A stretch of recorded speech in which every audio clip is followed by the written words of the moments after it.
If you've ever wanted a hydraulic crimper in your mobile trailer, go ahead and hit that like and share button. We have a full killer setup here, as you can see.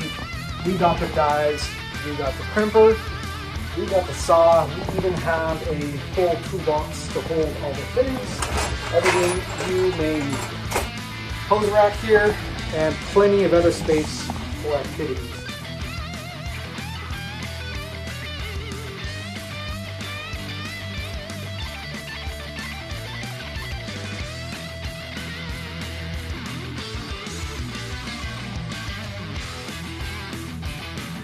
If you guys want to set up like this, go and hit up your local ARG.